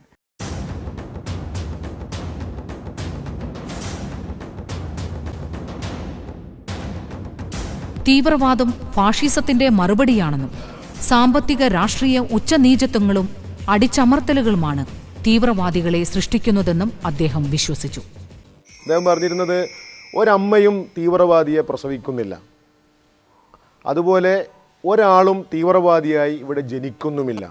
അതിന് ഉത്തരവാദി ഭരണകൂടമാണ്. ഭരണകൂടം അവകാശങ്ങൾ നിഷേധിക്കുമ്പോഴോ അല്ലെങ്കിൽ ഭരണകൂടം ജനസമൂഹത്തെ ക്രൂരമായി അടിച്ചമർത്തുമ്പോഴോ ഒക്കെയാണ് ജനങ്ങൾ ഭരണകൂടത്തിനെതിരെ ഏതെങ്കിലും തരത്തിലുള്ള കലാപത്തിന് മുതിരാനുള്ള കാരണങ്ങളുണ്ടായിത്തീരുന്നത്. എവിടെയെങ്കിലും മനുഷ്യാവകാശ ലംഘനങ്ങളുണ്ടായി, പ്രത്യേകിച്ചും ഭരണകൂടത്തിൻ്റെ ഭാഗത്തുനിന്ന് ലംഘനങ്ങളുണ്ടായാൽ, അത് പോലീസോ പട്ടാളമോ ഒക്കെ നടത്തിയ ലംഘനങ്ങളാണെങ്കിൽ ആ പോലീസ് സ്റ്റേഷനൊക്കെ സന്ദർശിക്കേണ്ടി വരുന്നൊരു സാഹചര്യത്തിൽ വളരെ വ്യത്യസ്തനായൊരു മുകുന്ദൻ സി മേനോനെ നമുക്ക് കാണാൻ കഴിയുന്നുള്ളതാണ്. വളരെ എത്ര ഉന്നത റാങ്കുള്ള പോലീസ് ഓഫീസറാണെങ്കിലും ആ പോലീസ് ഓഫീസറുടെ മുമ്പിൽ വളരെ ധൈര്യപൂർവ്വം തലയൊക്കെ ഉയർത്തിപ്പിടിച്ചുകൊണ്ട് അദ്ദേഹത്തെ കാണുന്ന മറ്റ് പോലീസുകാർക്ക് ഏതെങ്കിലും ഒരു ഉന്നത ഉദ്യോഗസ്ഥനാണോ സ്റ്റേഷനിലേക്ക് കടന്നു വരുന്നത് എന്ന് തോന്നിപ്പിക്കുന്ന രീതിയിലുള്ളൊരു ഭാവമാറ്റം.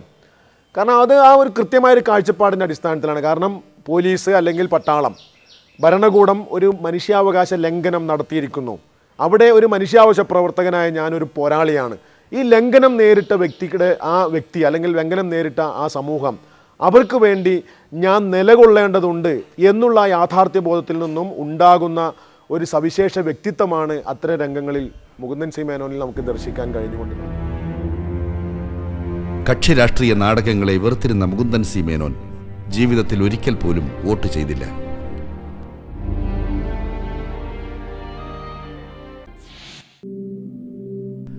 അവകാശ നിഷേധങ്ങൾക്കിരയാവുകയും പാർശ്വവൽക്കരിക്കപ്പെടുകയും ചെയ്ത ഏറ്റവും വലിയ ജനവിഭാഗമെന്ന നിലയിൽ മേനോൻ മുസ്ലിങ്ങളോടൊപ്പമായിരുന്നു.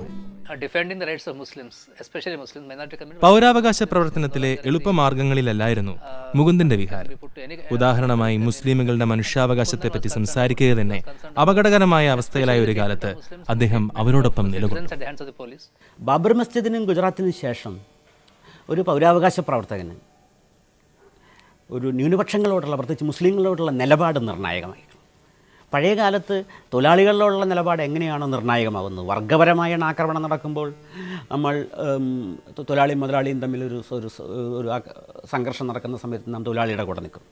അവർണനും സവർണനും തമ്മിൽ ആണ് സംഘർഷം നടക്കുന്നതെങ്കിൽ നമ്മൾ അവർണൻ്റെ കൂടെ നിൽക്കും. പക്ഷേ ഒരു മതമെന്ന നിലയിൽ മുസ്ലിങ്ങൾക്ക് അനുകൂലവും പ്രതികൂലവുമായി പോളറൈസേഷൻ നടക്കുമ്പോൾ ന്യൂനപക്ഷങ്ങളുടെ കൂടെ, മുസ്ലിങ്ങളുടെ കൂടെ നിൽക്കുക എന്നത് വളരെ നിർണായകമായ കാര്യമാണ്. കേരളത്തിലെ അർത്ഥത്തിൽ വളരെ തുറന്ന് മുസ്ലിം പക്ഷം ചേർന്ന ആദ്യത്തെ ബുദ്ധിജീവിയും പൗരാവകാശ പ്രവർത്തകനുമാണ് മുകുന്ദൻ സി മേനോൻ.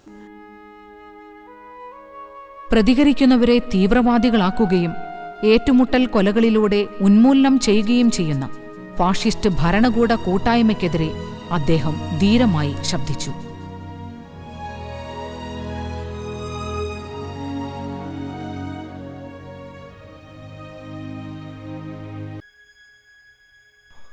കേരളത്തിലെ അങ്ങോളം ഇങ്ങോളമുള്ള മനുഷ്യാവകാശ പ്രവർത്തനങ്ങളിൽ മേനോന്റെ നിറസാന്നിധ്യം പ്രകടമായിരുന്നു.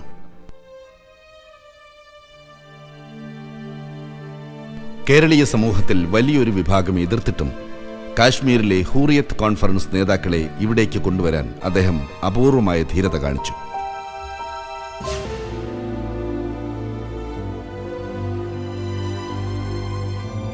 ജയിലിൽ മരണമടഞ്ഞ ഒരു തടവുകാരന്റെ മൃതദേഹവുമായി മനുഷ്യാവകാശ കമ്മീഷൻ കാര്യാലയത്തിനു മുമ്പിൽ അവകാശങ്ങൾക്കായി കലഹിച്ചത് അദ്ദേഹത്തിന്റെ അസാമാന്യ ആർജവം തന്നെയായിരുന്നു.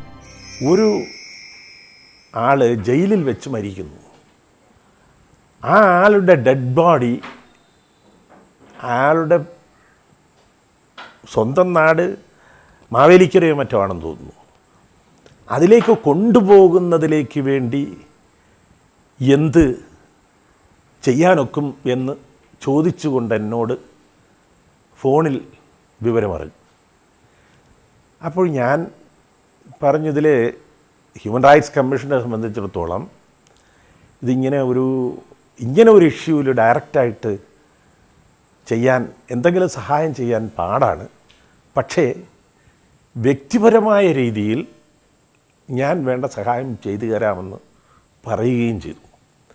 ആ ഡെഡ് ബോഡിയുമായിട്ട് ഹ്യൂമൻ റൈറ്റ്സ് കമ്മീഷൻ്റെ ഓഫീസിൻ്റെ മുമ്പിൽ വരികയും അതൊരു വലിയ ഒരു സിറ്റുവേഷൻ ഉണ്ടാകുകയും ചെയ്തു.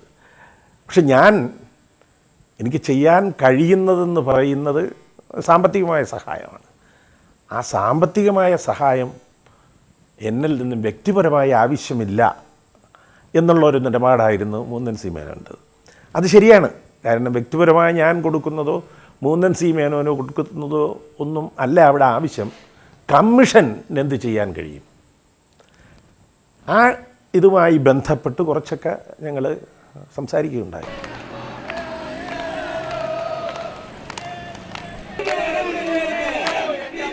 നിരവധി ആളുകളെ കൊല ചെയ്യുകയും ജീവച്ഛവങ്ങളാക്കുകയും ചെയ്ത മാവൂർ ഗ്വാളിയർ റയോൺസിനെതിരായ ജനകീയ പ്രതിരോധത്തിലും മേനോന്റെ സംഘടന ശക്തമായ സാന്നിധ്യം അറിയിച്ചു. ഏവരും പിതൃത്വം ഏറ്റെടുക്കാൻ മത്സരിക്കുന്ന അബ്ദുൽ നാസർ മദനി പ്രശ്നത്തിൽ ആദ്യമായി പ്രതികരിക്കാൻ രംഗത്തു വന്നത് മുകുന്ദൻ സി മേനോൻ തന്നെയായിരുന്നു. പിന്നീട് അദ്ദേഹത്തിന്റെ മേൽക്കൈയിൽ രൂപീകരിക്കപ്പെട്ട മദനി നിയമസഹായ സമിതിയുടെ പ്രവർത്തനങ്ങളാണ് മദനിയുടെ മോചനത്തിലേക്ക് വഴിതെളിച്ചത്. മദനിയെ അറസ്റ്റ് ചെയ്ത ഉടനെ തന്നെ അതൊരു വലിയ ഗൂഢാലോചനയാണ് എന്ന് ഈ 24 മണിക്കൂറിനുള്ളിൽ കോഴിക്കോട് ഞങ്ങൾ പത്രസമ്മേളനം വിളിച്ചു പറയുകയുണ്ടായി ലോകത്തോട്. വളരെ കഴിഞ്ഞതിന് ശേഷമാണ്, 2 വർഷത്തിലധികം കഴിഞ്ഞതിന് ശേഷമാണ് മുസ്ലിം സംഘടനകൾ പോലും അതിനെതിരെ പ്രതികരിച്ചത്. ഈ മദനിയുടെ കാര്യത്തിൽ ഗണേശനും ഉമ്മൻചാണ്ടിയും ഉൾപ്പെടെയുള്ള ആളുകളാണ് അന്ന് കൃഷ്ണയ്യരെ കാണാൻ പോയത്. അവരവിടെ നിന്ന് ആട്ടിയിറക്കുമായിരുന്നു. അവനന്ന് മന്ത്രിസഭയിൽ ഉണ്ട്, ആട്ടിയിറക്കുമായിരുന്നു. അവൻ അന്ന് തന്നെ വന്ന് പറഞ്ഞിട്ടുണ്ട്. ഈ മദനിയെ ജയിലിൽ പോയി ആദ്യം കാണുന്ന ആൾ രാഷ്ട്രീയ നേതാക്കന്മാരിൽ ഞാനാണ്. അത് ജയിലിൽ പോയി കണ്ടു എന്ന് മാത്രമല്ല, മദനിക്ക് വേണ്ടി ഞാൻ നടത്തിയ പ്രസംഗം പലരും അതിൻ്റെ അന്ന് ടേപ്പ് ചെയ്ത് വിറ്റ് കാശാക്കി. ഞാൻ ആ കേസുകൾ എല്ലാം ഞാൻ നടത്തേണ്ടി വന്നു. എൻ്റെ പേരിൽ ഹൈക്കോടതിയിൽ വരെ കേസുണ്ടായിരുന്നു, തിരുവനന്തപുരത്ത് മജിസ്ട്രേറ്റ് കോടതിയിൽ കേസുണ്ടായിരുന്നു. പക്ഷേ ജയിലിൽ നിന്ന് മോചിതനായിട്ട് അദ്ദേഹം ഒരക്ഷരം മുകുന്ദൻ സി മേനോനെ കുറിച്ചോ എന്നെക്കുറിച്ചോ അദ്ദേഹം പറഞ്ഞില്ല. പക്ഷെ പറയാത്തവന് എനിക്ക് യാതൊരു ദുഃഖവുമില്ല. കോയമ്പത്തൂർ ജയിലിൽ അടയ്ക്കപ്പെട്ടതിന് ശേഷം എൻ്റെ കേസ് കാര്യങ്ങൾ നടത്തുന്നതിന് വേണ്ടി ഉള്ള ചർച്ചകളുടെ തുടക്കത്തിൽ തന്നെ അദ്ദേഹം ബന്ധപ്പെടുകയും മദനി നിയമസഹായ സമിതി എന്ന പേരിൽ രൂപീകൃതമായ ആ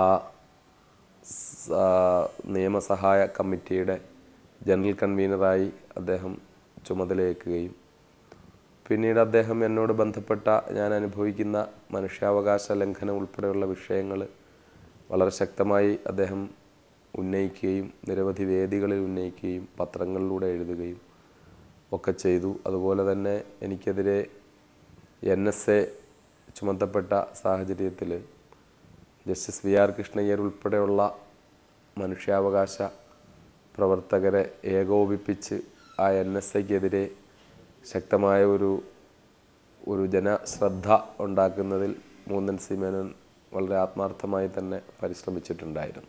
സേലം ജയിലിൽ ആയിരിക്കുന്ന സമയത്ത്, NSA തടവുകാരനായിരിക്കുന്ന സമയത്ത് അദ്ദേഹം ഇ അബൂക്കർ സാഹിബ് ഉൾപ്പെടെയുള്ളവരുമായിട്ട് എന്നെ കാണാൻ വേണ്ടി സേലം ജയിലിൽ വന്നിരുന്നു. ഞാനും മറ്റു മലയാളി തടവുകാരും ഒക്കെ ആ വിഷയങ്ങൾ എപ്പോഴും ചർച്ച ചെയ്യാറുണ്ടായിരുന്നു. 1996 പാലക്കാട് ജില്ലാ കളക്ടർ റെഡ്ഡിയെ അയ്യങ്കാളി പടക്കാർ ബന്ദിയാക്കിയപ്പോൾ മേനോന്റെ മാധ്യസ്ഥമായിരുന്നു പ്രശ്നം പരിഹരിച്ചത്. പാലക്കാട് കലക്ടറെ ബന്ദിയാക്കിയ ഒരു സന്ദർഭത്തിൽ ഈ അയ്യങ്കാളിപ്പട എന്നുള്ള നിലയിൽ സംഘടന തന്നെ അത് ആവശ്യപ്പെട്ടുകൊണ്ട് മുകുന്ദൻ സി മേനോനെയാണ് ആദ്യത്തെ മധ്യസ്ഥനായിട്ട് പരിഗണിക്കുന്നത്. പക്ഷെ അദ്ദേഹത്തിന് 1 മണിക്കൂർ കൊണ്ട് അവിടുന്ന് ഇവിടെ എത്താനുള്ള ബുദ്ധിമുട്ട് കൊണ്ട് മേനോൻ തന്നെ ഏർപ്പാട് ചെയ്യുന്ന കൊണ്ടാണ് മറ്റ് മധ്യസ്ഥരെ, ഇപ്പം നമ്മുടെ വീരേന്ദ്ര മേനോനാണ് അദ്ദേഹം പിന്നീട് ഇവിടെ എത്തുന്നത്. കാരണം മേനോൻ അന്ന് എന്തോ സാങ്കേതികമായിട്ട് ഒരു തടസ്സം ഗവൺമെൻറ് ഉന്നയിച്ചിട്ട് അദ്ദേഹത്തിന് ഇവിടെ എത്താനുള്ള സാങ്കേതികമായ തടസ്സത്തിൻ്റെ അടിസ്ഥാനത്തിലാണ് അദ്ദേഹം തന്നെ വിളിച്ചിട്ട് ഡിപ്പാർട്ട്മെൻറ്റിലും കലക്ടറൊക്കെ അദ്ദേഹം നേരിട്ട് വിളിച്ച് സംസാരിക്കുന്നുണ്ട്. അതുപോലെ മറ്റ് ഉദ്യോഗസ്ഥരായ ആളുകളെയൊക്കെ വിളിച്ച് മൂപ്പര് നേരിട്ട് സംസാരിക്കുകയൊക്കെ അടിസ്ഥാനത്തിലാണ് പിന്നീട് വീരേന്ദ്ര മേനോൻ ഈ സമരത്തിൽ മധ്യസ്ഥനായിട്ട് എത്തുന്നത്. അങ്ങനെ എത്തുമ്പോൾ തന്നെ മേനോൻ്റെ ആ പങ്ക് ഇപ്പം അതൊരു കടുത്ത തീവ്രവാദ പ്രവർത്തനമായിട്ട് ഭരണകൂടം വിലയിരുത്തുമ്പോഴും അതിനെ വളരെ ശക്തമായിട്ട് അങ്ങനെ തീവ്രവാദമാണെങ്കിൽ ആ തീവ്രവാദത്തെ ഉൽപ്പാദിപ്പിച്ചത് ഭരണകൂടമാണെന്ന് കൃത്യമായിട്ട് അദ്ദേഹത്തിൻ്റെ മറ്റ് ലേഖനങ്ങളിലും അങ്ങേരുടെ പ്രസ്താവനകളിലും ഒക്കെ തന്നെ നമുക്ക് നേരിട്ട് കാണാൻ കഴിയും.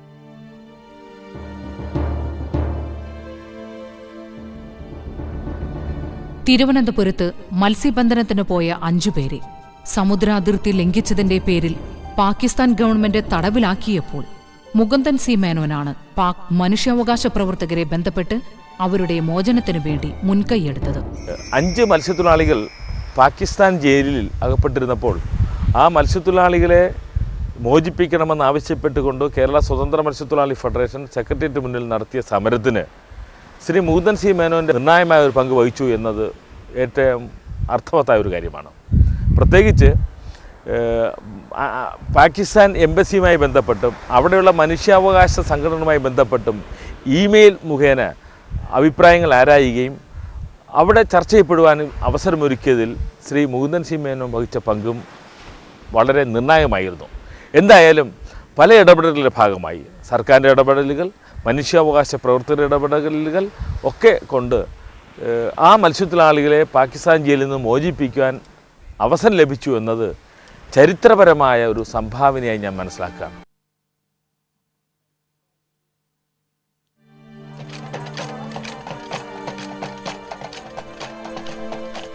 സമൂഹത്തിലെ അടിസ്ഥാന വർഗങ്ങളുടെ പ്രശ്നങ്ങളായിരുന്നു മേനോൻ എന്നും ഉയർത്തിയിരുന്നത്. അന്യാധീനമായ ആദിവാസി ഭൂമി പിടിച്ചെടുത്ത് ആദിവാസിക്ക് തിരികെ നൽകുക എന്നതായിരുന്നു അദ്ദേഹത്തിൻ്റെ നിലപാട്. പകരം ഭൂമി എന്ന വാദത്തെ അദ്ദേഹം അംഗീകരിച്ചില്ല.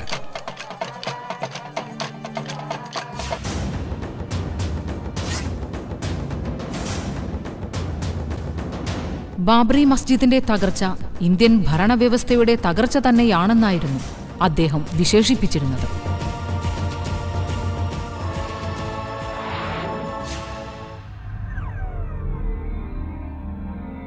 അമേരിക്കൻ സാമ്രാജ്യത്വത്തിന്റെ കുടില പദ്ധതികൾക്കെതിരെ എന്നും ജാഗരൂകനായിരുന്നു മേനോൻ.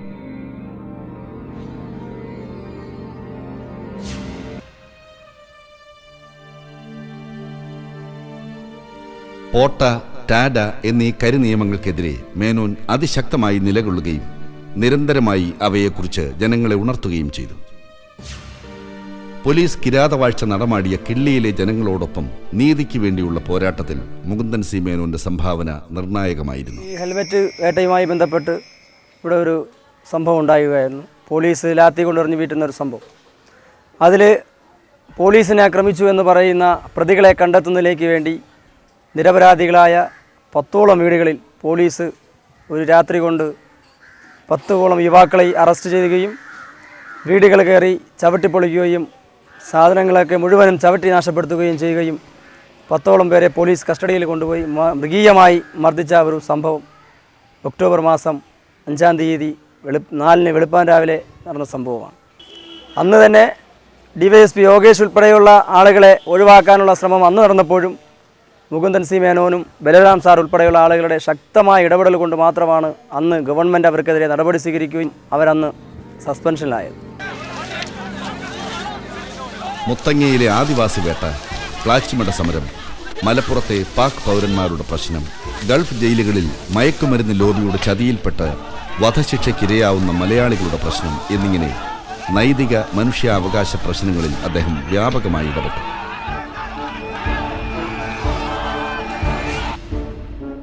പാലക്കാട് പള്ളിത്തെരുവിൽ പോലീസിന്റെ വെടിയേറ്റു മരിച്ച സിറാജുനീസ വിഷയത്തിലുള്ള മുകുന്ദന്റെ ഇടപെടൽ പോലീസ് സേനയുടെ കാവ്യമനസ്സിനെ നിർദാക്ഷിണ്യം അനാവരണം ചെയ്യുന്നതായിരുന്നു. 1999 മിഡിൽ ഈസ്റ്റ് മലയാളി അസോസിയേഷൻ കേരളത്തിലെ ഏറ്റവും നല്ല മനുഷ്യാവകാശ പ്രവർത്തകനുള്ള അവാർഡ് മേനോന് നൽകി. ഇന്ത്യ റിവ്യൂവിൻ്റെ എക്സിക്യൂട്ടീവ് എഡിറ്ററായിക്കൊണ്ടാണ് അദ്ദേഹം കടന്നു വരുന്നത്. മാധ്യമം പത്രത്തിലും ചന്ദ്രിക പത്രത്തിലും അതുപോലുള്ള മലയാളത്തിൽ നിന്ന് പ്രസിദ്ധീകരിച്ചിരുന്ന കനപ്പെട്ട പ്രസിദ്ധീകരണങ്ങളിലെല്ലാം വിലപ്പെട്ട ലേഖനങ്ങൾ അദ്ദേഹം എഴുതിയിരുന്നു. തേജസ് ദ്വൈവാരികയുടെ എക്സിക്യൂട്ടീവ് എഡിറ്ററായിരുന്ന അദ്ദേഹം അതിൽ വളരെ ജനകീയമായ പ്രശ്നങ്ങൾ ഉയർത്തിക്കൊണ്ട് ലേഖനങ്ങൾ എഴുതി. ടെഹൽക്കയുടെ കേരള ലേഖകരായും അൽ ജസീറയുടെ ഇന്ത്യയിലെ തന്നെ ലേഖകനുമായും അദ്ദേഹം പ്രവർത്തിച്ചിരുന്നു. മേനോൻ്റെ 1/2 ഡസനോളം കനപ്പെട്ട പുസ്തകങ്ങളും കേരളത്തിന് കിട്ടിയിട്ടുണ്ട്. അദ്ദേഹം എഴുതിയ ലേഖനങ്ങളിൽ നിന്നും സമാഹരിച്ച മനുഷ്യാവകാശത്തിൻ്റെ സ്വന്തം പ്രതിനിധി എന്ന പുസ്തകം, അതുപോലെ തന്നെ കോയമ്പത്തൂർ മുതൽ ഗോത്ര വരെ എന്ന പുസ്തകം എന്നിങ്ങനെ ഒരുപാട് പുസ്തകങ്ങൾ അദ്ദേഹത്തിൻ്റേത് ആയി നമുക്ക് കിട്ടിയിട്ടുണ്ട്. പത്രമാധ്യമ പ്രവർത്തനത്തിന് പുറമെ ദൃശ്യമാധ്യമ രംഗത്ത് ആദ്യമായി മനുഷ്യാവകാശ പ്രശ്നങ്ങൾ അവതരിപ്പിച്ച സൂര്യ TV-യിലെ അവകാശങ്ങൾ നിഷേധങ്ങൾ എന്ന പരമ്പരയുടെ അവതാരകൻ മുകുന്ദൻ സി മേനോനായിരുന്നു. ഭരണകൂട ഭീകരതയ്ക്കും പോലീസ് മർദ്ദനങ്ങൾക്കും ഇരകളായ ഹതഭാഗ്യ ജന്മങ്ങളിൽ മേനോൻ നീതിബോധത്തിന്റെയും കർമ്മധീരതയുടെയും ശക്തിയും സാന്ത്വനവുമായി കടന്നുചെന്നു.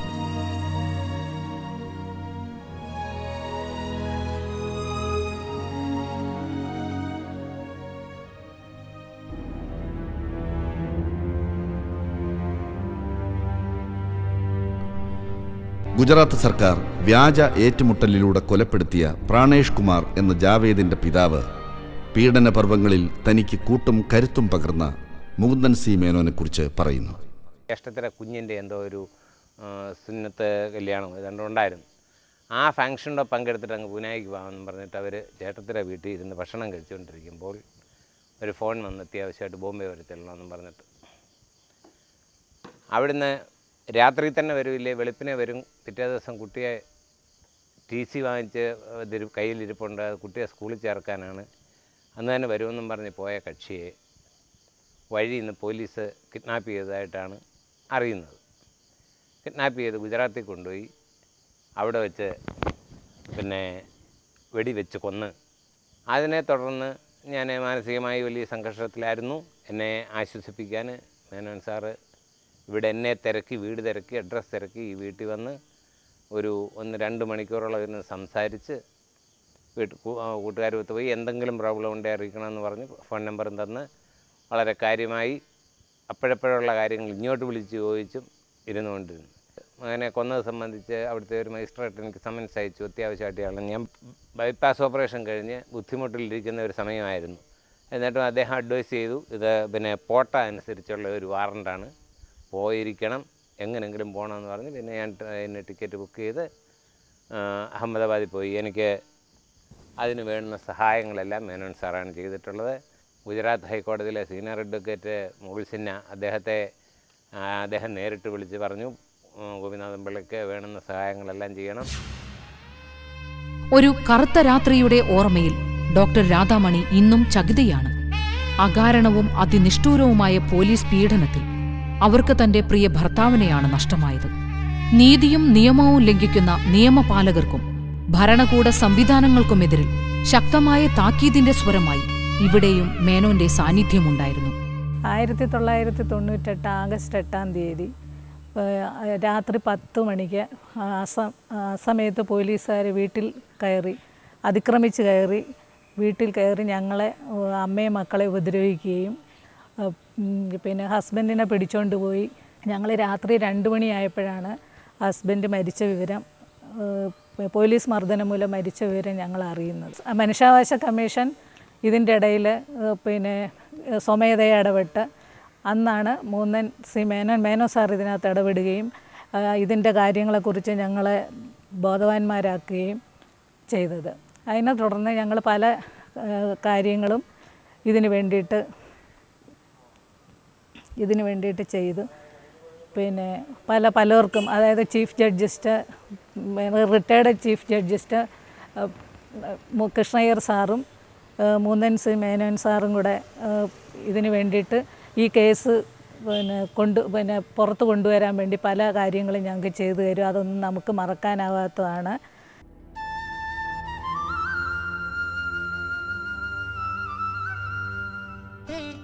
സംഘബലവും സ്വാധീനവുമില്ലാത്ത ദരിദ്ര ദുർബല വിഭാഗങ്ങളുടെ മേലുള്ള കയ്യേറ്റങ്ങളുടെ ദൃഷ്ടാന്തമായി മർദ്ദനങ്ങളേറ്റ് മനോനില പോലും തകരാറിലായ പോലീസ് കരാളതയുടെ ജീവിക്കുന്ന രക്തസാക്ഷിയായ ഈ ബാലൻ രാജേഷ്, മുകുന്ദൻ്റെ പോരാട്ട വഴിയിലെ മറ്റൊരേട്.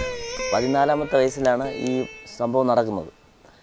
ഇവൻ ജോലിക്ക് പോയ സമയത്ത് ഈ കമലേശ്വരം എന്ന് പറഞ്ഞ സ്ഥലത്ത് വെച്ച് പൂന്തറ പോലീസ് പിടിച്ചെന്ന് പറഞ്ഞ് ഞങ്ങൾ അവിടെ ചെന്നു. 3 ദിവസം ഈ പൂന്തറ സ്റ്റേഷനിൽ വെച്ചതിന് ശേഷം നേരെ തിരുവല്ലം സ്റ്റേഷനിലേക്ക് കൊണ്ടുവന്നു.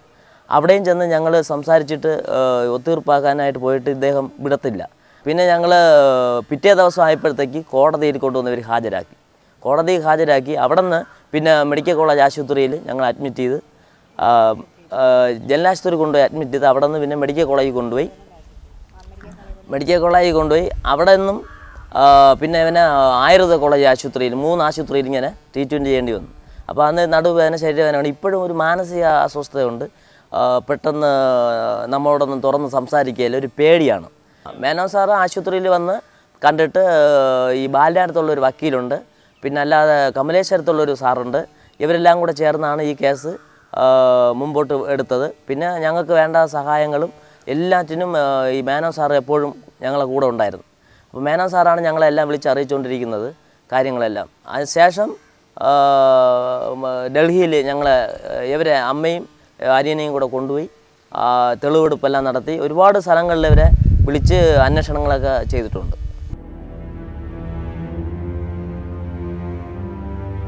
കൂപ്പർ എന്ന വിദേശ മിഷണറിയെ സംഘപരിവാരം ആക്രമിച്ച വേളയിൽ മറ്റാർക്കും മുമ്പേ ഓടിയെത്താൻ മുകുന്ദൻ എന്ന മനുഷ്യാവകാശ പ്രവർത്തകൻ സന്നദ്ധനായിരുന്നു. ഒരു കൂട്ടം ആൾക്കാർ ചേർന്ന് അദ്ദേഹത്തെ വെട്ടുകയും മുറിവേൽപ്പിക്കുകയൊക്കെ ചെയ്തു. ആ കാര്യത്തിൽ മുകുന്ദൻ സി മേനോൻ എന്നെ വിളിച്ച്, സിസ്റ്റർ ഞങ്ങൾ 2-3 പേരെ അവിടെ അയക്കുന്നുണ്ട്, ഒരു പഠനം നടത്തണം, എന്താണ് അവിടെ സംഭവിച്ചത്, അതിനൊരു റിപ്പോർട്ട് തയ്യാറാക്കണം, സിസ്റ്ററിനും കൂടെ പോകാൻ പറ്റുമോ? ഞാനും കൂടെ പോയി. അപ്പം ഞങ്ങൾ 3-4 സ്ത്രീകളുണ്ടായിരുന്നു. ഞങ്ങളവിടെ പോയി അവിടെ ഉണ്ടായിരുന്ന ആൾക്കാരോട് അതേപ്പറ്റി വിശദീകരണമൊക്കെ ചോദിച്ചു. ആർക്കോ എന്തോ എന്നുള്ളതല്ല, ഇവിടെ മനുഷ്യാവകാശങ്ങൾക്ക് എവിടെയെല്ലാം ധ്വംസനം സംഭവിക്കുന്നു അതിനകത്ത് ഇടപെടാനുള്ള അദ്ദേഹം കാണിച്ചിട്ടുള്ള അത് ആരെന്നില്ല, ആരാണെങ്കിലും കന്യാസ്ത്രീ അല്ലയോ ആരാണെങ്കിലും. പഞ്ചനക്ഷത്ര സൗകര്യങ്ങളിൽ മുഴുകിയും മാധ്യമ യശോധാവല്യത്തിൽ മുങ്ങിയും ധനാഗമ വഴികളിൽ ചതുരുപായങ്ങൾ പയറ്റിയും നീങ്ങുന്ന പൗരാവകാശക്കാർക്കും NGOമാർക്കുമിടയിലെ ഒറ്റയാനായിരുന്നു മുകുന്ദൻ. പണത്തിനും പ്രശസ്തിക്കും വേണ്ടിയുള്ള പ്രലോഭനങ്ങളെ ഒരു യമിയുടെ കാർക്കശ്യത്തോടെ അദ്ദേഹം അവഗണിച്ചു.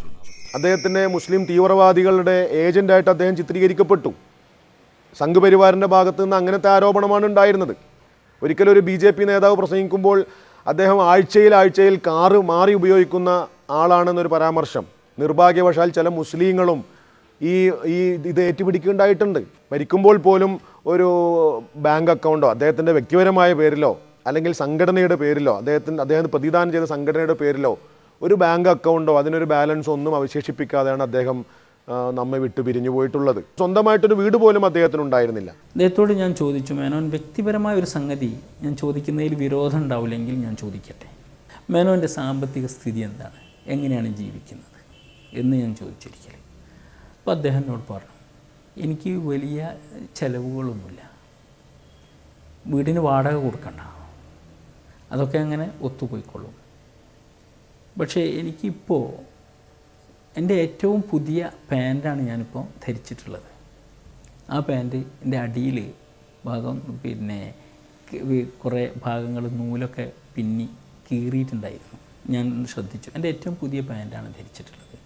എനിക്ക് അത്തരം കാര്യങ്ങളിലൊന്നും യാതൊരു നിഷ്ഠയോ അല്ലെങ്കിൽ ഇന്നതാവണം എന്നുള്ള ഒരു സങ്കല്പമൊന്നുമില്ല. പക്ഷേ ഇവരെന്നോട് തുറന്നു പറയായിരുന്നു, ഞങ്ങൾ അത്രയ്ക്ക് അടുത്തപ്പോൾ തുറന്നു പറയായിരുന്നു. പക്ഷേ എൻ്റെ മകൻ കഴിഞ്ഞ ആഴ്ച ഒരു ഷൂസ് വേണമെന്ന് പറഞ്ഞു. എല്ലാ കുട്ടികൾക്കും ഷൂസ് ഉണ്ട്, പഠിക്കുന്ന ആൾക്കാർക്കും ഷൂസ് ഉണ്ട് കുട്ടികൾക്ക്. എനിക്കൊരു ഷൂസ് വേണമെന്ന് പറഞ്ഞപ്പോൾ അത് വാങ്ങിക്കൊടുക്കാൻ എനിക്ക് പറ്റിയില്ല എന്നുള്ളൊരു ദുഃഖം എനിക്കുണ്ട്. പടമുറ്റത്ത് തളർന്നു വീണ ഭടനെ പോലെ, സ്വപ്നവേഗങ്ങൾ താണ്ടുന്നതിനിടയിൽ ചിറകു കുഴഞ്ഞു വീണ പക്ഷിയെപ്പോലെ മേനോൻ വിടവാങ്ങി.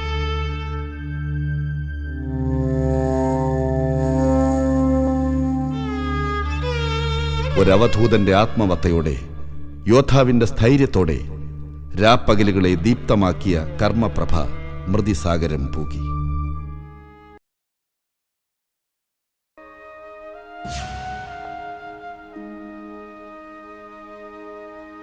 നെഞ്ചേറ്റിയ കനവിന്റെ സാഫല്യമായി തേജസ് ദിനപത്രത്തിന്റെ സാക്ഷാത്കാരത്തോടടുത്ത വേളയിലായിരുന്നു അദ്ദേഹത്തിന്റെ വിയോഗം. ഇവിടെ പരിശീലനം നടത്തിക്കൊണ്ടിരിക്കുന്നു, തേജസ്സിൽ പരിശീലനം നടത്തിക്കൊണ്ടിരിക്കുന്ന ട്രെയിനീസുമായിട്ട് എപ്പോഴും സംവദിച്ചു കൊണ്ടിരുന്നു. അവരുടെ കാഴ്ചപ്പാടുകൾ മാറ്റുന്നതിന് വേണ്ടി പിന്നെ എപ്പോഴും ശ്രമിച്ചുകൊണ്ടിരുന്നു.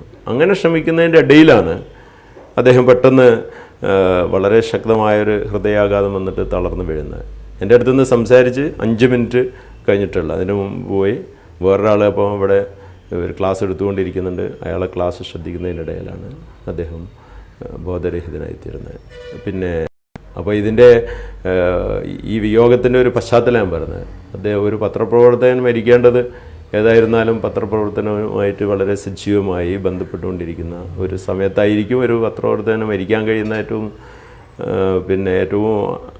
യോജ്യമായ, മരണത്തിന് യോജ്യമായ ഒരു അവസ്ഥ ഉണ്ട്, നല്ല ഒരു സാഹചര്യം ഉണ്ട്, നല്ല യോജ്യമായ. മനുഷ്യാവകാശ സംരക്ഷണ പ്രവർത്തനങ്ങളിൽ മുകുന്ദൻ സി മേനോൻ്റെ അഭാവം വളരെ ശ്രദ്ധേയമായി നമുക്ക് അനുഭവപ്പെടുന്നു.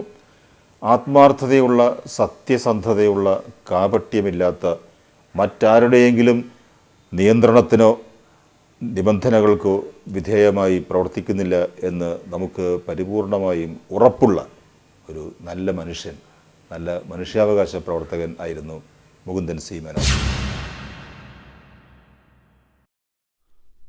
ജനിമൃതികളുടെ കൂടൊഴിഞ്ഞ് മുകുന്ദൻ യാത്രയാവുമ്പോൾ ബാക്കിയാവുന്നത് നിഷ്കാസിതരുടെയും നിന്ദിതരുടെയും പീഡിതരുടെയും കൂട്ടക്കരച്ചിലുകൾ തന്നെയാണ്.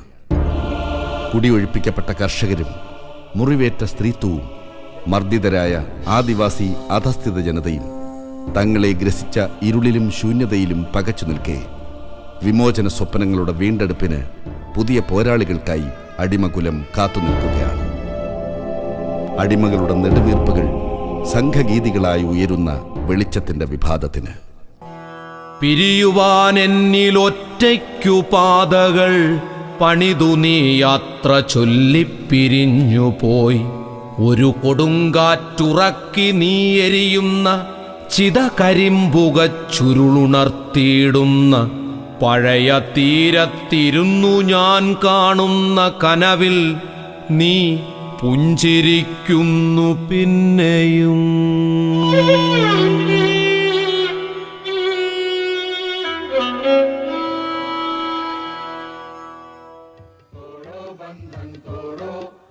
अन्याय के बंधन तोड़ो, बंधन तोड़ो, बंधन तोड़ो, बंधन तोड़ो।